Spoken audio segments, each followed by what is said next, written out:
Bonjour à tous et bonjour à toutes, bienvenue à cette conférence intitulée Solutions hybrides, faites le grand saut. Une conférence que j'ai le plaisir et la chance d'animer, Ludovic Gutiérrez, chef de marché promotion privée chez GRDF, et je serai accompagné, j'aurai la chance de partager la scène avec José César de Quartus. Bonjour José. Nous avons Bonjour. Nathalie Chang du bureau d'études Tribu Énergie. Bonjour Nathalie. Et Bonjour. enfin Nicolas Moget, ingénieur efficacité énergétique chez GRDF. Et pour la région Île-de-France. Bonjour à tous. Problème de gaz. Je pensais avoir la grosse tête, mais visiblement, c'est pas le cas. Bon, mais GRDF est très heureux de vous accueillir pour évoquer à travers une opération les bienfaits de l'hybridation. C'est une véritable réponse aux enjeux de décarbonation, d'efficacité énergétique et surtout de performance économique. Alors, on peut s'interroger pourquoi GRDF est au salon bas carbone. Hein. Pardon ? Ça saute un petit peu ? Non, ça saute pas. Ça, c'est bon. Alors je vais essayer de parler peut-être un peu moins vite ou de manière un peu moins rythmée. Donc voilà, on peut s'interroger pourquoi GRDF est présent au CIPCA. Eh bien, voilà, on va vous démontrer que les solutions qu'on propose sont une première phase de décarbonation grâce aux solutions hybrides. Et comme vous le savez sûrement, on a une deuxième phase de décarbonation qui sera à partir des développements des gaz verts. Sans plus tarder, on va commencer avec toi, José. On va se tutoyer durant toute cette table ronde. Quelle chance. Voilà, la chance est partagée. On va présenter avec quelques mots pour présenter la société Quarkus avec une baseline tournée vers l'avenir. José, c'est à toi. Quartus, tout le monde connaît un peu, mais c'est quand même un ensemble urbain travaillant sur tout le territoire français. Nous développons aujourd'hui des solutions de fabrication de la ville sur trois types de produits. Le résidentiel, bien évidemment. La logistique, vraiment, on a ce côté fortement différenciant par rapport aux autres acteurs de la promotion immobilière, et bien évidemment le tertiaire. Voilà. Nous sommes le seul, le rare, l'unique promoteur qui mettons en avant l'architecture. Curieusement, pour un promoteur, on parle un peu de carbone, on parle un peu de bois, on parle un peu d'usage, mais on parle surtout d'architecture. N'oublions pas que la ville, c'est avant tout ce qui est autour de nous, et autour de nous, on a des immeubles qui vont rester. Pour certains, je vais prendre pour exemple les immeubles construits par le baron Haussmann, qui sont là aujourd'hui depuis un peu plus de 120 ans, ils sont encore là. Donc nous, on fait de l'architecture. Et bien justement, en complément de ce que vous dites, de ce que tu dis, José, et comme pour mieux démontrer votre savoir-faire, retour sur quelques opérations atypiques que vous avez lancées chez Quartus. Atypique et très diverse pour certaines. On a actuellement une rénovation, une transformation d'une ancienne église à Saint-Mandé en logement. On va rénover, on va améliorer, on va agrandir, totalement transformer le centre d'échange de Lyon-Perrache, la gare de Lyon-Perrache qui est aujourd'hui quelque chose qui est totalement enclavé, pas de vie, qui ne fonctionne pas, qui n'est pas ouvert sur la ville. Et clairement, le concours qu'on a gagné maintenant il y a plus de 2 ans avec Apsis, c'est clairement d'ouvrir ce centre d'échange, d'y créer du coworking, de l'hôtellerie, des bureaux, du commerce, une transversalité entre la gare, pour essayer de réanimer ce cœur de ville entre la gare de Lyon-Perrache et la place Carnot à Lyon. Un immeuble qui a une continuité du futur. À Villeurbanne, ils avaient construit dans les années 1930 des gratte-ciel typiquement tournés vers le côté new-yorkais. Et on réalise maintenant depuis 2 ans, grâce également à un concours gagné, des grandes tours qu'on appelle gratte-ciel, en effet miroir, des tours qui sont à moins de 200 mètres. On vient de réaliser, livrer il y a maintenant début d'année, les bureaux pour Doctolib à Nantes, sur l'ancienne île de Nantes. On t'entend. Coupé. Non, on t'entend bien. L'ancienne île de Nantes avec une transformation d'une ancienne halle industrielle en bureau d'un côté et quelques logements de l'autre côté. Avec ce côté fortement différenciant, j'en parlais tout à l'heure. La logistique est principalement un de nos axes forts majeurs. La logistique urbaine, c'est-à-dire la stratégie de la livraison du dernier kilomètre. En pleine ville de Lyon, donc une zone de 5000 m² qui permet de desservir en centralité, mobilité douce, de l'intégralité de tous les colis qu'on peut trouver. Et après, une opération emblématique qui est actuellement en voie de recours, mais on ne désespère pas, qu'on a gagné en concours encore également avec la mairie de Paris sur l'ancien hôpital Paris Saint-Vincent-de-Paul, avec une transformation, surélévation d'une ancienne maternité datant des années 50. On va y rajouter 4 étages, neufs, modernes, et tout ça avec une grande chance de travailler avec nous de ce mariage-là, qui est un architecte qui est Lacaton et Vassal, qui a comme eu le prix Pritzker il y a plus de 2 ans maintenant, mais un des 3 architectes français qui est de renommée internationale. On était fait pour se rencontrer, José, parce que je suis né dans cette maternité. Alors moi j'ai aussi une collaboratrice qui est née là-bas. Voilà. Ma mère Donc travaillait là-bas. je te la présenterai, Ludovic. Alors, je suis marié, mais j'aime bien. Elle aussi, voilà. elle aussi. Ben, voilà. Voilà. J'ai 45 ans, peut-être que je dois faire ma crise de la quarantaine, je ne sais pas, on verra. Je lui dirai, promis. J'en parlerai à ma femme également. Donc voilà, voilà cas, un peu les opérations Quartus avec diversifiées de villes urbaines. Voilà notre métier, notre cœur. Très bien, merci pour cette présentation assez générique. Et puis maintenant, on va passer à la présentation du projet et le listing des exigences imposées par la société publique locale de la ville de Nanterre, puisque cet organisme a lancé une consultation à laquelle vous avez répondu. Alors, on a répondu comme plein d'autres promoteurs, dont certains copains sont ici présents. Et on a eu la chance d'être désigné par la ville de Nanterre et par l'organisme d'aménagement de la ville de Nanterre. C'était un concours qui a été dénoncé en septembre 23, un concours assez rapide. Lancé en septembre 23, on a été désigné en janvier 24. C'est une consultation sur un lot, un dernier lot dans la ZAC de Potager qui est mitoyenne au Grand Hôpital de Nanterre, avec une démarche et un cahier des charges très très poussé. On s'aperçoit qu'aujourd'hui les aménageurs ont des cahiers des charges très très directifs et finalement on a un cadre hyper formel, pas plus de 4600 mètres carrés, une programmation qui était attendue et Nathalie reviendra dessus tout à l'heure, sur des démarches ou des référentiels en matière de label, de certification et d'énergie fortement attendue au début du concours. Donc désigné en janvier, je pense que c'est ça d'après. D'accord. Ouais. Désigné en janvier 24 avec une opération, comme vous pouvez voir, dans des quelques quartiers de Nanterre avec le secteur potager qui est mitoyen à l'A86, mitoyen à l'ancien hôpital de Nanterre. On peut avancer tranquillement, parce que tout le monde connaît Nanterre. Hein. Ouais. Alors la particularité de cette opération, c'est le lot 4B qui est en coloris en vert. C'est qu'il est juste après avoir été réalisé. En fait, la ville de Nanterre a déjà réalisé un jardin japonais qui est aujourd'hui en train de s'asseoir, qui est terminé, et notre opération, on l'appelait Anae, qui veut dire fleur en japonais, tout simplement en relation avec pour continuer le fameux jardin japonais. Une opération qui va être aujourd'hui, qui est une des premières opérations déjà lancées. La RATP a déjà livré 2 opérations qu'on voit dans le bas à gauche, et nos camarades de jeu de Crédit Agricole, ICAD et Novaxia vont lancer l'intégralité de la rénovation de l'ancien hôpital de Nanterre en construisant quelques dizaines de logements. Voilà, tout simplement. Alors, José, tu disais que tu as candidaté et tu as gagné puisque ta proposition a été retenue. Et c'est surtout, elle a été retenue pour le cahier des charges, le respect du cahier des charges, mais également pour l'architecture.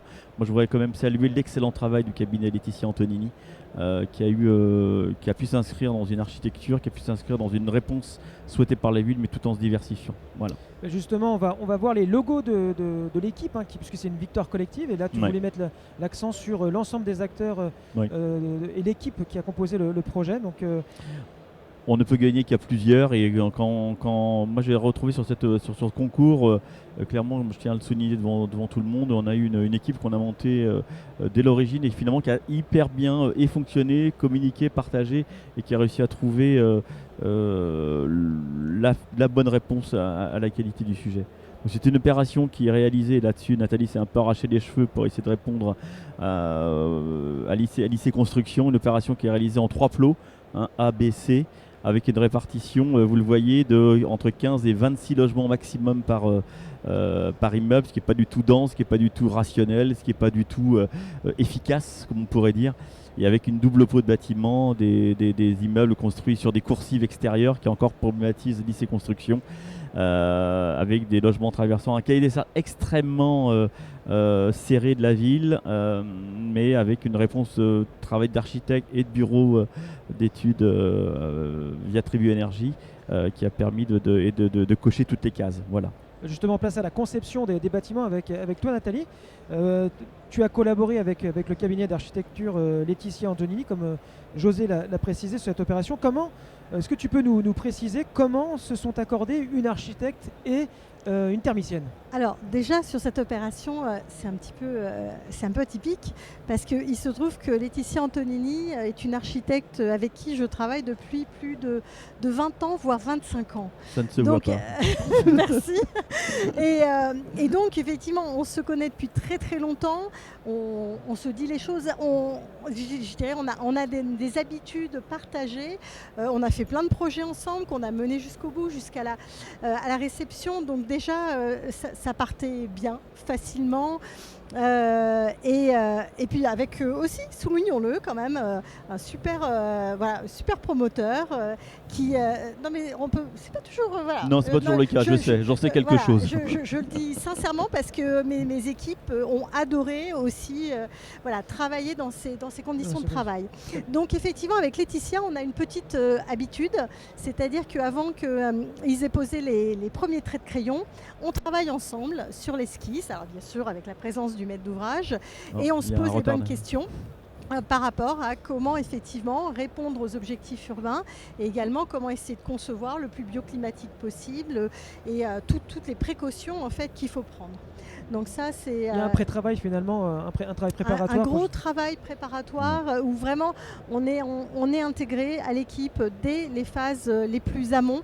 Et effectivement, on se retrouve parfois avec certaines contraintes et on essaie de trouver le bon compromis en fait, aussi bien technique parce que vous le savez, une démarche environnementale, il y a les sujets de systèmes constructifs, il y a les sujets de performance énergétique, performance carbone, de confort d'été également.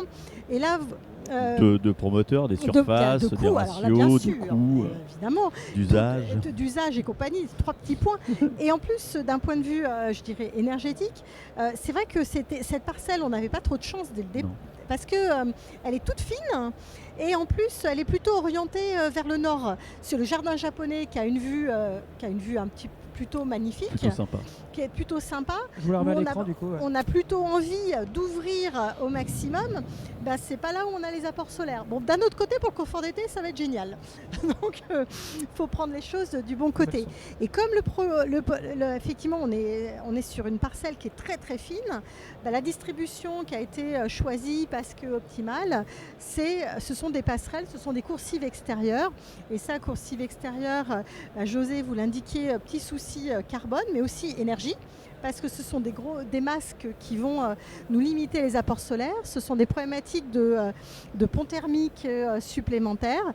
Donc voilà, on essaie de trouver les bonnes solutions. Justement, on va parler solutions techniques retenues et on va commencer par le battu, notamment sur l'enveloppe. Quel choix vous avez opéré ? Alors, sur le bâtiment, alors ce qu'il faut aussi noter, c'est que sur cette opération, vous avez vu donc les objectifs.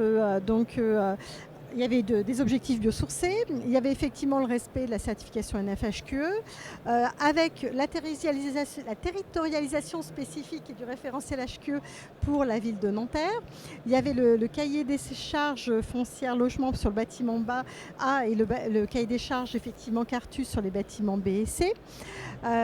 Et donc d'un point de vue, je dirais macro, le choix qui a été fait, ça a été de dire on va construire plutôt en béton. Parce qu'on est sur une toute petite parcelle, hyper contrainte. Et donc, effectivement, on est parti sur du béton bas carbone. Et quand même, on est là avec GRDF en animateur. La particularité sur le système énergétique, c'est qu'on est parti sur une installation hybride, dont on va parler un petit peu plus tout à l'heure. Tout à fait. Alors, concernant l'enveloppe, on a mis en place effectivement on est en isolation plutôt par l'intérieur sur certains types de murs et par l'extérieur sur d'autres. Et puis ensuite, on a des prestations relativement standards en termes d'isolation des toitures, des murs, mais on a été obligé d'aller quand même relativement loin puisque vous voyez par exemple l'isolation par l'intérieur, elle se fait avec de la laine de bois, avec une résistance à 5,55, c'est quand même assez... c'est 200 mm quand même 20 cm d'isolant par l'intérieur. Côté extérieur, là aussi on a 20 cm d'isolant par l'extérieur. Donc voilà, on a plutôt un bâtiment qui est extrêmement bien isolé parce que justement on avait cet objectif qui nous était fixé par la ville d'avoir un baby au moins 20%. Et ça nous a vraiment contraints. Donc là on voit la réponse technique face aux exigences fortes qui étaient engagées sur ce projet. Est-ce que José, toi de ton côté, ça a changé tes pratiques? Est-ce que c'était un vrai challenge à relever de construire un bâtiment avec ces prestations? Oui et non. Non, parce qu'il faut bien construire un bâtiment. Donc à partir de là, chacun des projets devient aujourd'hui unique. On s'en aperçoit depuis maintenant 4-5 ans avec cette explosion des labels, cet niveau d'exigence qui ne fait que monter. Finalement, on se réapproprie à chaque fois le nouvelle expérience qui nous permet d'avancer. Et oui, parce que aller retravailler sur un bâtiment en double paroi avec des coursives, avec de l'isolant de 20 cm, essayer de faire comprendre à un développeur qui lui cherche une rentabilité maximum et une chave qu'on veut aujourd'hui lui prendre plus de 20 cm en isolation de façade. Enfin, ils ont encore aujourd'hui mal à comprendre cette surenchère réglementaire et de label et de demande finalement.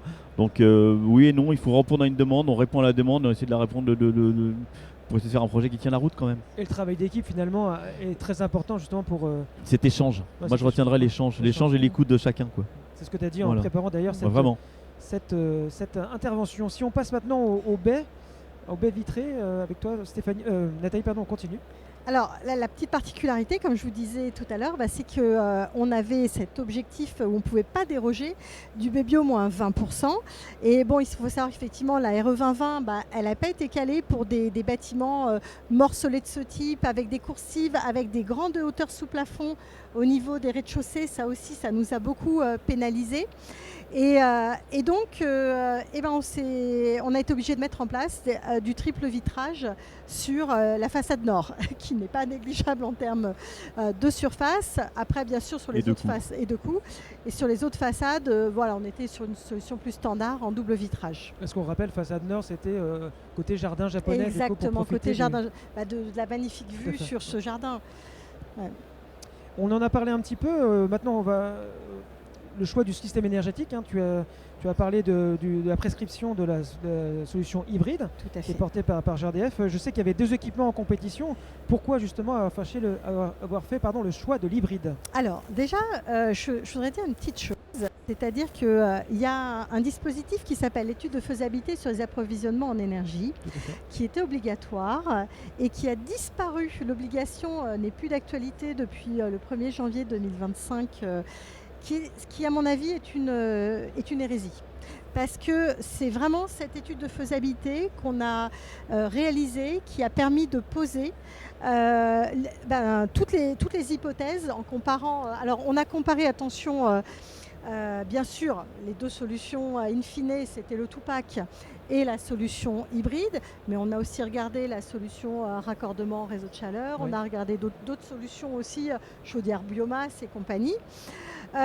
Et en fait, cette étude de faisabilité, elle permet de mettre des chiffres sur le fait que déjà en coût d'investissement, une solution hybride, c'est quand même moins cher qu'une solution Tupac.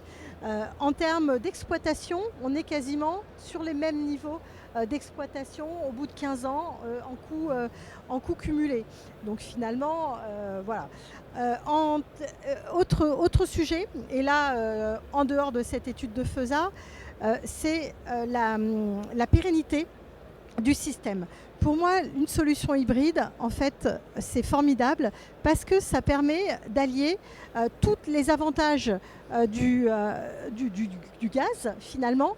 La rapidité, si on a tous les gens se lèvent en même temps, ont besoin de leur douche simultanément, donc de pouvoir répondre effectivement à des besoins d'eau chaude sanitaire, à éventuellement des pointes aussi, on ne sait jamais, quelques pointes en plein hiver. Ça permet d'avoir beaucoup moins d'unités extérieures.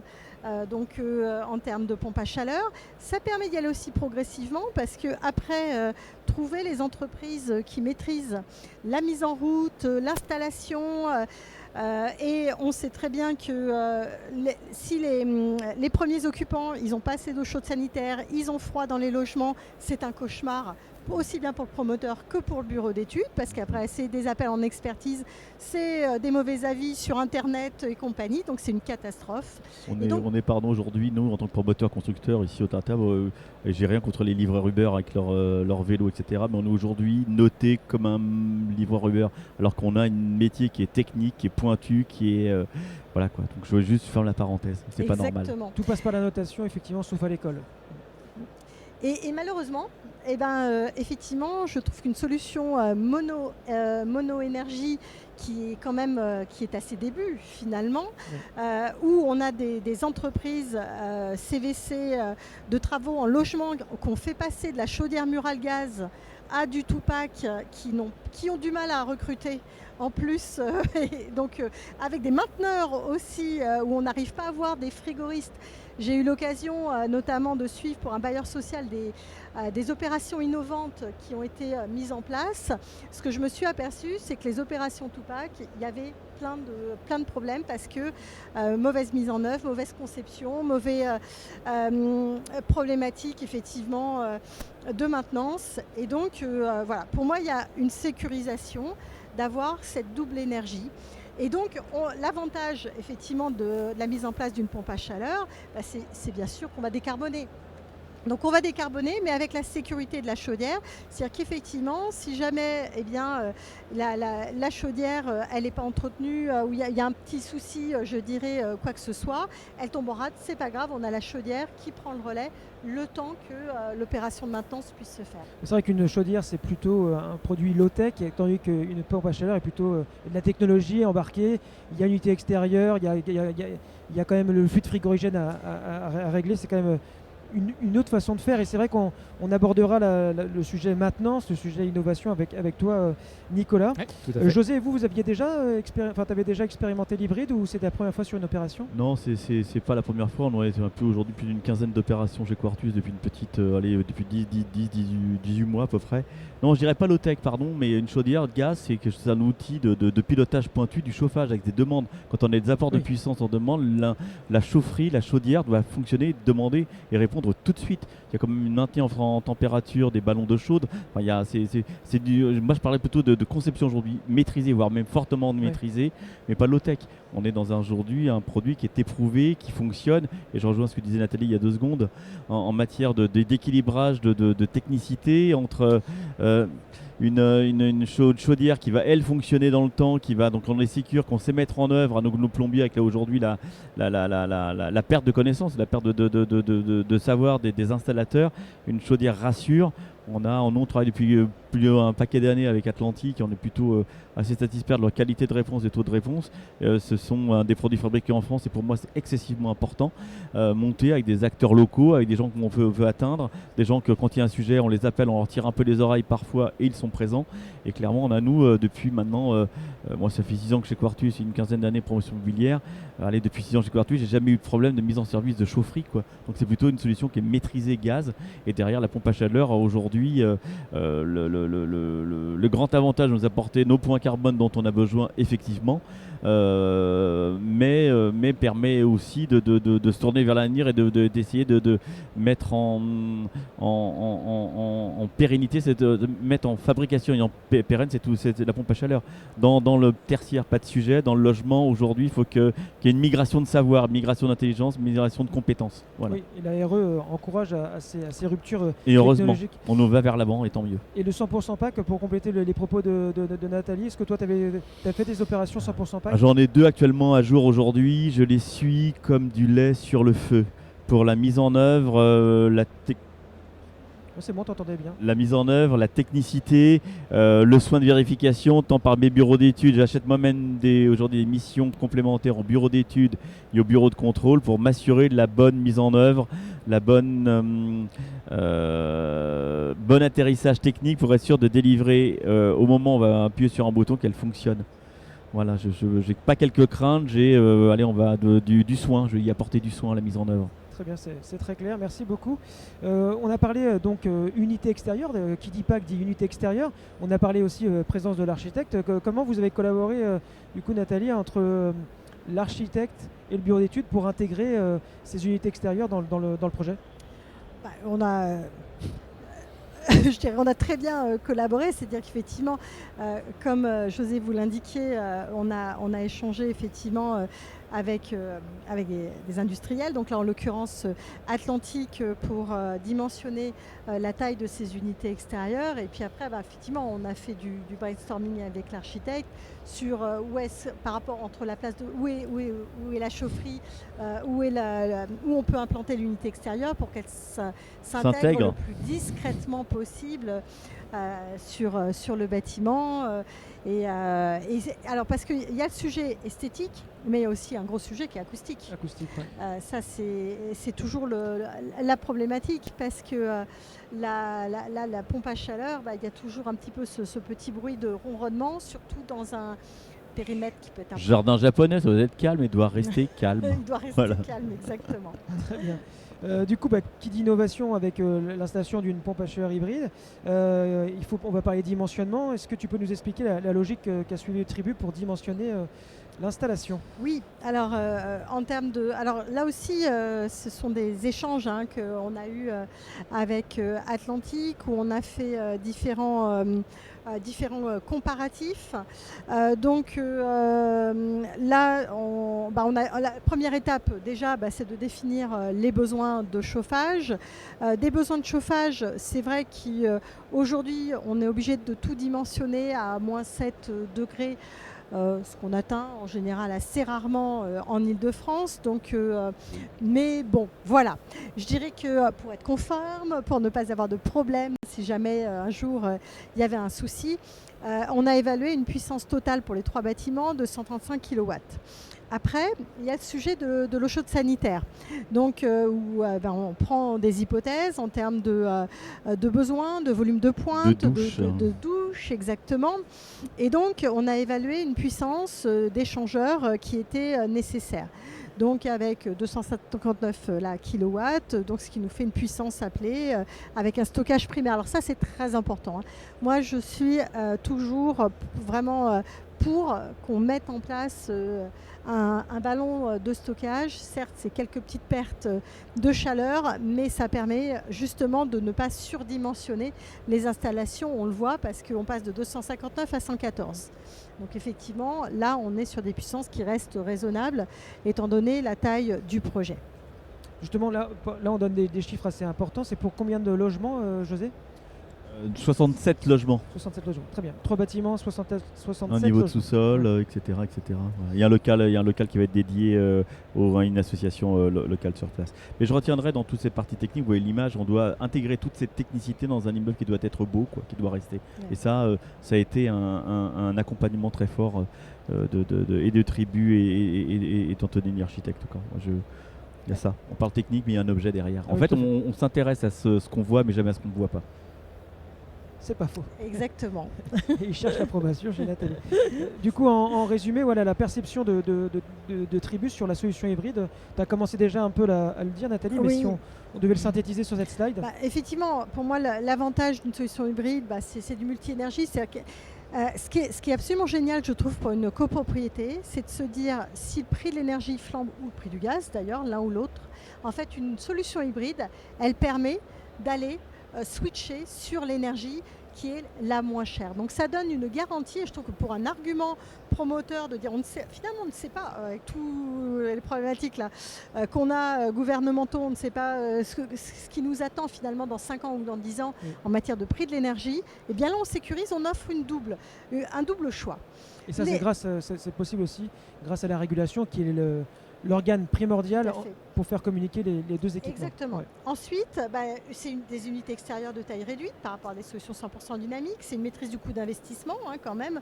Je crois que C'est une bagarre avec EDF, avec Enedis, pardon, qu'on ne mène pas, quoi. On demande des besoins et une quantité d'électricité normale et pas une demi-centrale nucléaire pour alimenter quelque part, quoi. Il y a aussi ce sujet-là, quoi. Ouais, tout à fait. Ça, c'est sur le sujet de la puissance électrique. Ça permet de limiter le réseau. On diminue quand même les émissions de CO2 de manière considérable parce qu'on est sur quand même entre 60 et 70% de couverture par de la pompe à chaleur. Donc on n'est pas sur une solution 80% gaz, 20% élec. C'est plutôt l'inverse. On est vraiment sur une... le gaz finalement va être une solution d'appoint, mais c'est la bonne indispensable. énergie au bon moment. Tout à fait. Exactement. On va avoir un rendement optimisé de la pompe à chaleur.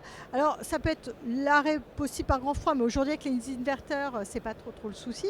Mais et aussi d'où l'intérêt du ballon de stockage, c'est-à-dire qu'on va pouvoir aussi stocker, faire fonctionner la PAC et sans qu'elle soit effectivement à des charges partielles à certains moments. Le point d'attention, effectivement, il y a le sujet de la part de la PAC, parce qu'il faut aller respecter aussi le niveau 2025. Il y a le sujet du traçage électrique pour les réseaux hydrauliques en extérieur, parce que vous l'avez vu, on a plusieurs bâtiments, on a une seule chaufferie, et ça c'est une galère, parce qu'effectivement, on va devoir faire circuler des tronçons d'un bâtiment à un autre, il ne faut pas que ça gèle. L'architecture. C'est le dimensionnement effectivement de la chaufferie finalement, la précaution sur la nuisance acoustique, donc il faut bien dimensionner là, l'étude structure supplémentaire pour le poids des unités extérieures, la puissance du raccordement électrique, donc comme vous le disiez, effectivement la problématique avec Enedis, et oui, exactement ce que disait José tout à l'heure, c'est la mise en œuvre qui doit être ultra soignée pour que les deux appareils fonctionnent de manière optimisée.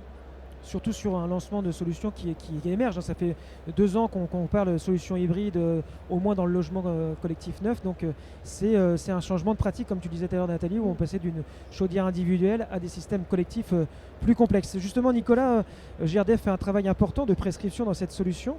Quand tu entends les témoignages de Nathalie et de José, quelle est ta réaction finalement ? C'est que rajouter que rajouter par rapport à ce qu'ils ont dit. Globalement, si je dois revenir sur le dimensionnement de la technologie en hybride, c'est surtout réussir à mettre le curseur au bon endroit. C'est ça, l'hybridation. Ça nous permet ça. Ça permet de prendre le projet du client et de faire une installation dimensionnée permettant d'y répondre en répondant aux exigences réglementaires, donc avec des niveaux de carbone à ne pas dépasser. Ça va permettre du coup de diminuer le coût de la solution technique. Ça va permettre de s'éviter tout un tas de considérations techniques, notamment à l'emplacement des unités extérieures, notamment au raccordement électrique, notamment au bruit émis. Donc c'est vraiment là, en regardant une solution neuve, on a les contraintes de la RE 2020. Donc on se met dans le respect des exigences de la RE 2020 pour répondre aux besoins du client. Si on est sur des projets en rénovation, alors on va respecter par exemple les exigences du décret tertiaire. L'enjeu c'est ça, la solution en hybridation, elle nous permet de mettre le curseur au bon endroit pour le client et de faire une installation un petit peu sur mesure par rapport à ses besoins. Merci Nicolas, justement tu as la parole, je te propose de la garder et de nous parler plus précisément des solutions hybrides. On va rentrer un peu dans le cœur du système. On voit dans le cas présent qu'on couple une chaudière avec une PAC RO collective. Et on voit que ça passe les seuils, mais est-ce que c'est vrai dans tous les cas ? Alors globalement oui, donc le graphique que vous voyez là, c'est le respect du seuil IC énergie sur la partie 2025 pour différentes solutions techniques. Alors quand on parle de solutions en hybridation, on peut imaginer beaucoup de choses. Alors là on regarde l'association d'une chaudière collective avec une pompe à chaleur collective, mais on pourrait avoir des solutions comparables en individuel, en chaudière individuelle plus chauffe-eau thermodynamique ou en pompe à chaleur individuelle, qui vont intervenir soit sur le chauffage, soit sur l'eau chaude sanitaire, soit les deux. Donc là, en fait, on cherche à regarder si on se positionne sous la ligne diagonale qui va être notre seuil IC énergie, max. Et là, on voit que la plupart des projets qu'on a analysés le sont. L'enjeu, c'est quel dimensionnement de la PAC pour répondre aux besoins de puissance du bâtiment. Tout à fait. Et du coup, c'est vrai qu'on voit que les solutions gaz respectent le seuil, qu'elles soient en individuel ou en collectif. Et c'est vrai qu'on voit que les solutions 100% PAC le font aussi, mais avec un niveau de performance plus élevé, mais aussi avec un coût plus élevé. Donc il y a aussi un optimum technico-économique à trouver et réglementaire pour répondre à cette... Et ça, on va en parler. Je vois que je bégaye un peu avec le micro. Du coup, justement, Nicolas, on va regarder justement l'impact Alors, là, ce qu'on regarde, économique. globalement, c'est le besoin en couverture des... Pardon ? J'ai rien dit. Ah, excuse-moi. Là, ce qu'on regarde, c'est le taux de couverture dont on va avoir besoin en puissance pour couvrir les besoins dont on a besoin en termes de consommation de chauffage ou d'eau chaude sanitaire. Pour un bâtiment neuf, on va être de l'ordre de 30 à 60% des besoins de chauffage uniquement et de 60 à 80% des besoins de chauffage et d'eau chaude sanitaire. Alors, on part du principe que la puissance dont on a besoin pour couvrir une grande partie des besoins, on a besoin de la plus grande puissance quand on est à moins 7 degrés, c'est ce que disait Nathalie tout à l'heure, mais heureusement, il ne fait pas moins 7 degrés toute l'année. Donc du coup, on n'appelle pas la puissance totale dont on a besoin pour subvenir aux besoins du bâtiment toute l'année. Et là, ce qu'on regarde, c'est notre monotone qui est à gauche. Donc c'est un graphique qui donne les appels de puissance, le nombre de jours dans l'année où on a les besoins d'appels de puissance. Et on se rend compte que pour couvrir 60 à 80% des besoins de chauffage et d'eau chaude sanitaire, on peut aller toucher du 30 à 40% du besoin de puissance du bâtiment. Et ça, c'est capital, parce que c'est ce qui va faire le coût. C'est ce qui va faire le coût de l'installation, c'est aussi ce qui va influer, on va le voir tout à l'heure, sur notamment des coûts de maintenance. Avec des actions de maintenance, des gammes qui vont être en fonction de certaines puissances de machine.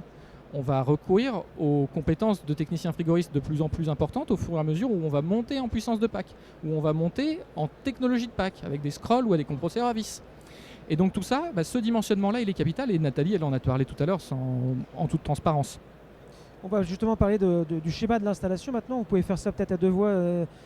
Non, on voyait la monotone, pardon. Nathalie et Nicolas, je propose de parler du schéma de l'installation à deux voix, si l'envie vous en dit.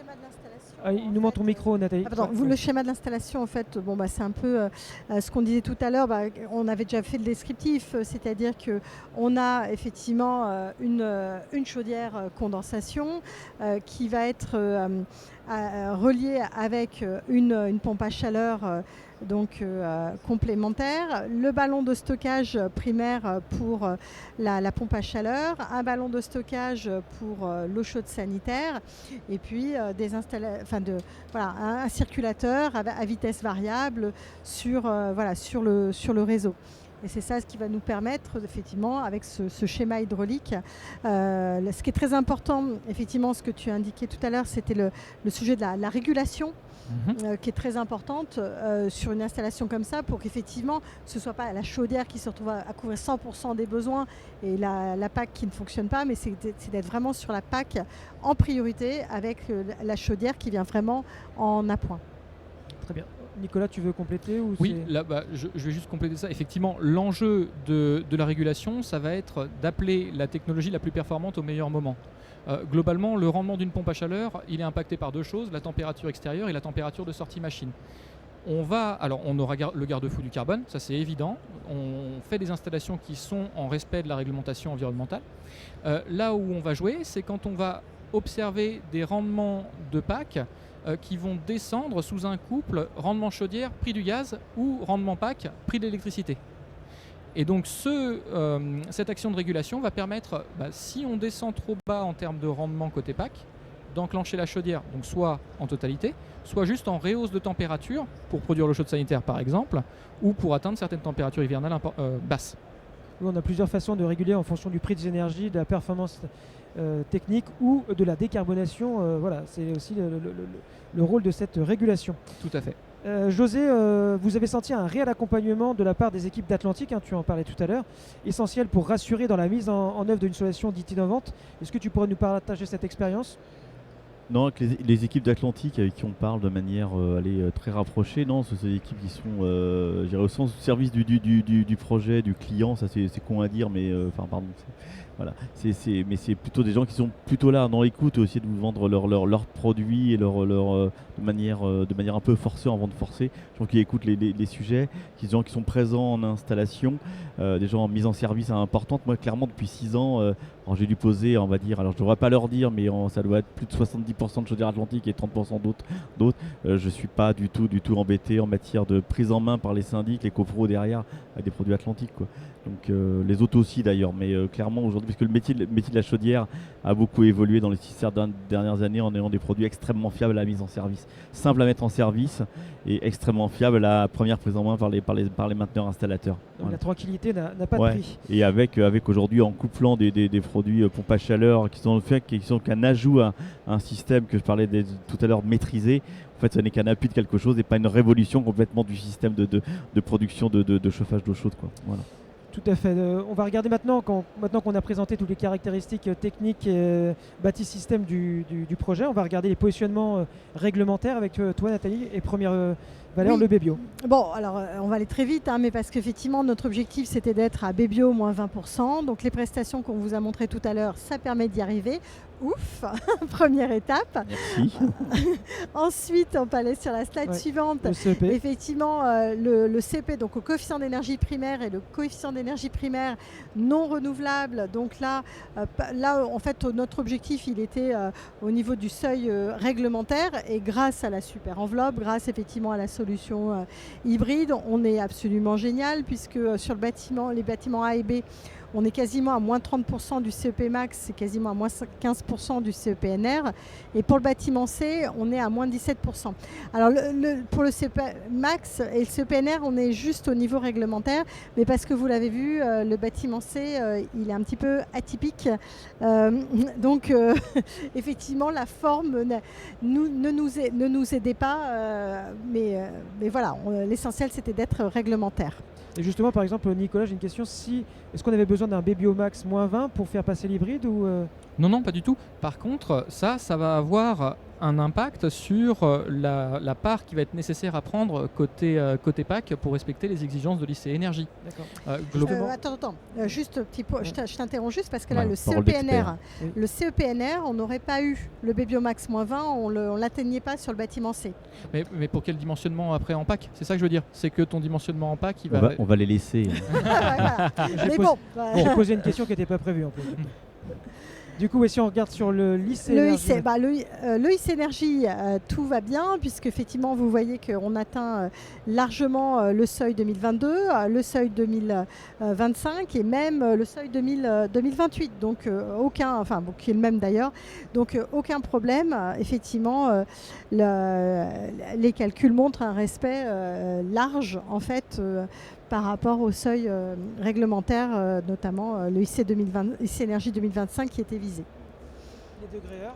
Alors, le degré d'heure, en fait, vous voyez qu'on est absolument fabuleux, puisqu'on est à 346 pour 1250 sur le bâtiment AB et on est à 404 pour 1250 sur le bâtiment C.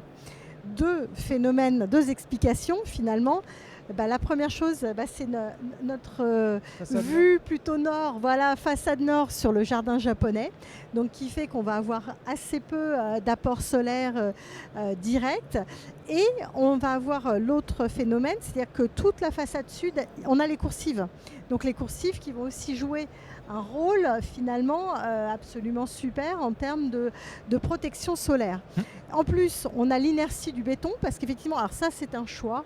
Nous aujourd'hui, avec la canicule, on est en train de le vivre là, avec les petits rayons de soleil. Mais effectivement, réchauffement climatique, il faut qu'on livre des bâtiments qui soient résilients.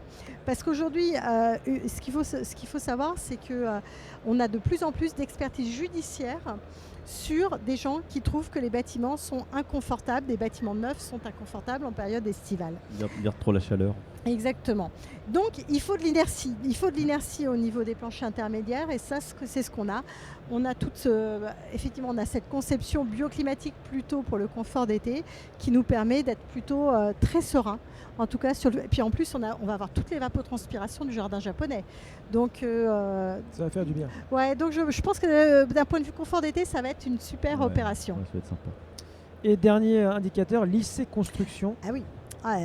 nous ne pouvons pas effectivement passer à travers. Alors là, au niveau du lycée construction, aujourd'hui, on respecte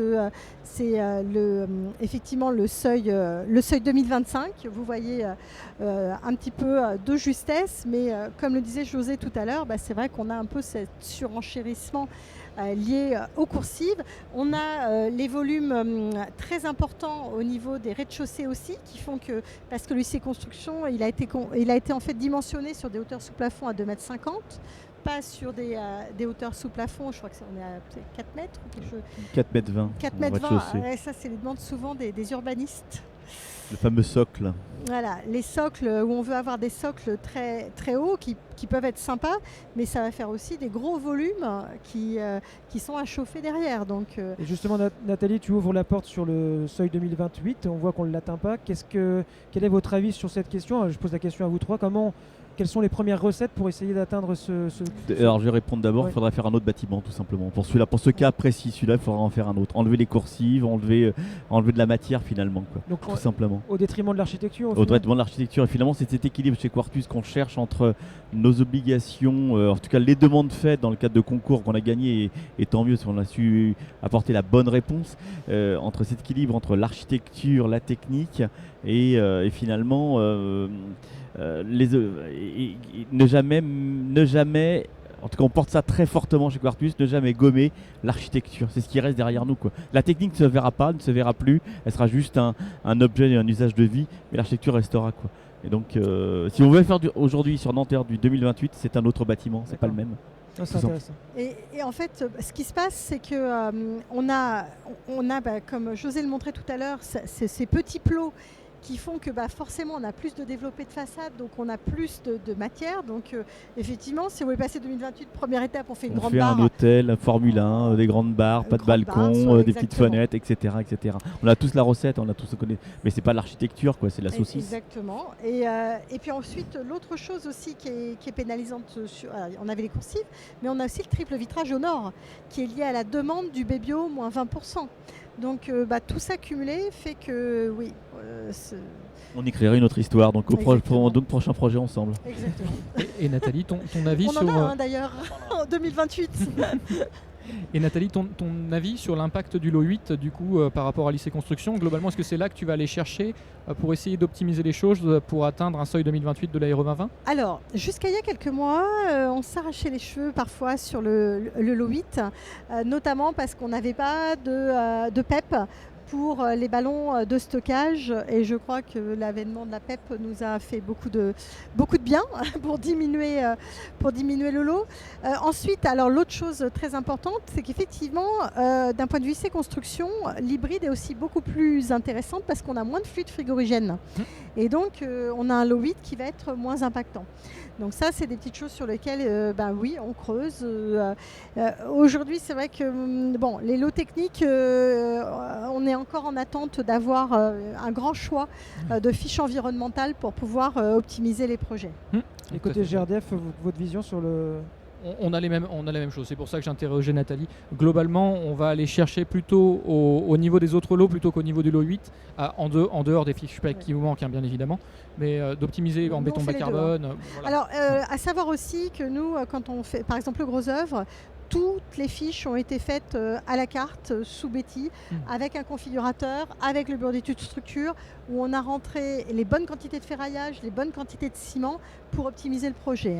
Alors j'ai vu sur LinkedIn que Tribu maintenant pouvait faire des... J'ai vu ça hier, c'est ça ? Merci Ludovic. Oui, j'ai vu ça. Oui, C'est la effectivement, c'est la rentrée et on s'est dit justement comme on est en attente de fiches parce qu'il y a il y a beaucoup d'attentes pour les industriels pour pouvoir les réaliser, les vérifier. Eh bien, on a pris cette décision, comme on les maîtrise parfaitement le contenu, de pouvoir aujourd'hui les réaliser nous-mêmes. Mais voilà, vous savez vers qui vous tournez si vous avez des questions pour vos fiches PEP ou FDES. Nicolas, on continue avec toi. Donc, Oui. qui dit nouvelle solution technique dit manque de recul. On va parler coût investissement et maintenance des solutions hybrides avec toi. Voilà. Alors, je vais t'as- essayer d'aller rapidement parce Oui, que parce je vois que- qu'il nous reste 7 minutes. C'est ça, c'est ce que j'allais dire. Alors, globalement, on va regarder deux choses, coût d'investissement, coût d'exploitation maintenance. Alors, coût d'investissement, on va se baser sur les résultats d'un retour d'expérience de l'observatoire de CEGIBAT, du coup, qui a recensé 70 chiffrages et 41 études. Globalement, la plupart issus de devis installateurs, mais on a eu quelques chiffrages BE et des chiffrages fabricants. Sur toutes les zones climatiques, sur presque tous les marchés. Tu peux passer à la slide d'après. Donc, globalement, on va partir sur le coût du kilowatt d'une chaudière constatée ainsi que sur le coût d'une PAC du kilowatt constaté. Globalement, on est à 90 € on est à 90 € du kilowatt hors taxe pour une installation de chaudière.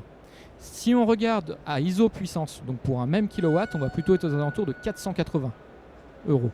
Donc, ce qu'on se disait tout à l'heure avec Nathalie, de mettre l'installation en hybridation, donc de pouvoir bouger le curseur, qu'on soit sur du neuf ou que ce soit sur de la rénovation, on va chercher à avoir le meilleur taux de couverture PAC pour la plus faible puissance installée côté PAC, ce qui va aussi nous faciliter la vie en installation électrique et puis en place prise, en poids et en esthétique du coup de la solution d'une manière générale.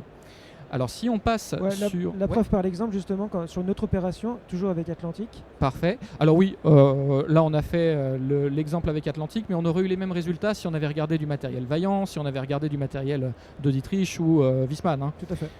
Globalement, vous avez à gauche un scénario en 100% PAC, mais également à droite un scénario en hybridation. Globalement, l'intérêt, si on reprend la monotone dont j'ai parlé tout à l'heure, en se mettant en gros à 30% de la puissance, on va avoir une installation en PAC qui va être beaucoup moins puissante, mais parce que le complément de puissance, il est assuré par une chaudière qui peut aller jusqu'à 100%. Et donc là, on a on a un facteur 3 entre le coût d'investissement en PAC hybride et le coût d'investissement en 100% PAC.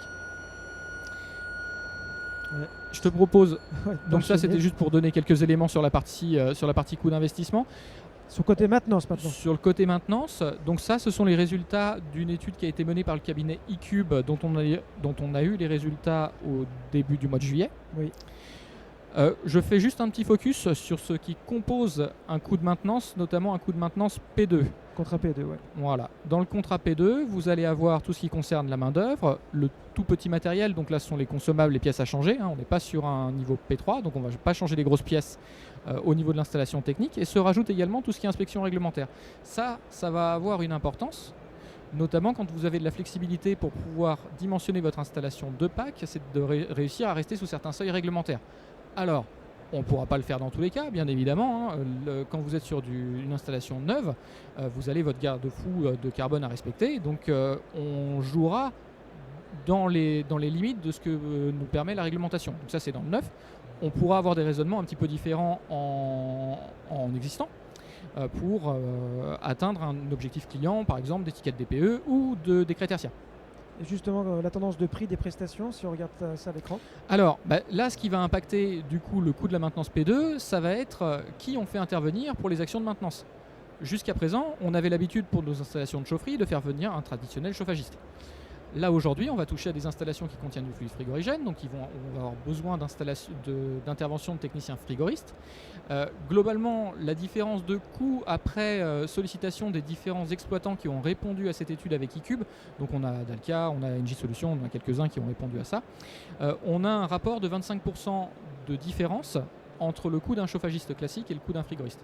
Donc on va avoir un impact sur le coût de la maintenance de la solution technique entre une installation de chaufferie traditionnelle et une installation hybride ou 100% PAC. L'avantage qu'on aura en hybridation, c'est qu'on peut mixer les deux. On peut avoir des actions réalisées par un chauffagiste sur tout ce qui concerne la chaufferie et des actions de frigoriste sur ce qui concerne les PAC. Donc on va pouvoir lisser la partie comme ça, mais on va le voir dans ce qui nous arrive après. Justement, le taux horaire, Alors, différents impacts. c'est juste pour remettre un petit peu en contexte ce qui peut faire évoluer le taux horaire vis-à-vis d'un exploitant de chauffage. Donc là, il y a beaucoup de choses qui vont faire varier. L'implantation géographique du coup de l'exploitant. Est-ce qu'il est en train de répondre à un marché public ou est-ce qu'il fait du gré à gré? Est-ce qu'il répond à un marché public très concurrentiel ou un contrat multisite très concurrentiel? Ou est-ce qu'on répond à une installation toute seule et là, son taux horaire vendu risque d'être un petit peu moins concurrentiel par rapport aux concurrents qu'il va avoir en face.